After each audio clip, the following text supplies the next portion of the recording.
In this video, we are going to take a look at what it means to submit a high quality question. Let's take a look at an example of a question that was submitted by Tuan Tran back when he was working on an issue for the Sonar project. So Tuan, to kick things off here, can you walk us through your state of mind at this moment in time, if you can remember back to when, like, why you asked a question in the first place? What was the challenge you were running into that prompted you to ask a question? I wanted to understand the issue in the first place because I was having trouble trying to produce the bug, in a sense that I was not understanding, like, why was this an issue in the first place. So like I did all kinds of steps to recreate the bug that they were looking at. Okay, so you tried to reproduce a bug, but you couldn't reproduce it. Nope. Okay, gotcha.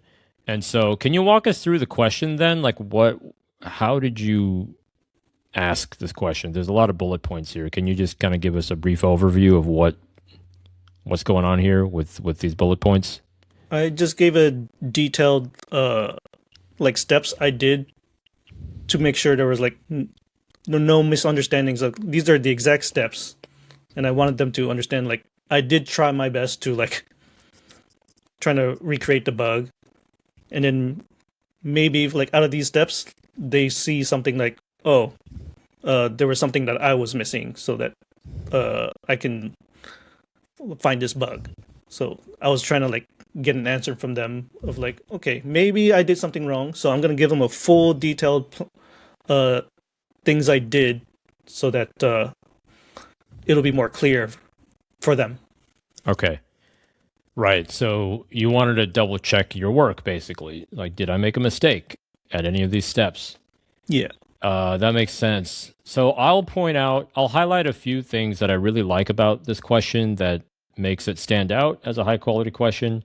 Number one, it really looks like you've done your research. And one way that, I guess, one quick sanity check here is, do you have specific references to the code base? So you got some references here and here and here.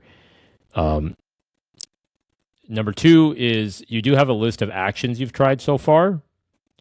Some bullet points, like I've tried X, Y, Z. Mm-hmm. And then finally, what I really like is that you basically present your hypothesis of what you think is going on here. You have your best understanding of the problem, and you frame it as, this is like almost as like a yes or no question here. The maintainer could read this and just answer with like a yes or no question. So I'll tell you why I like this.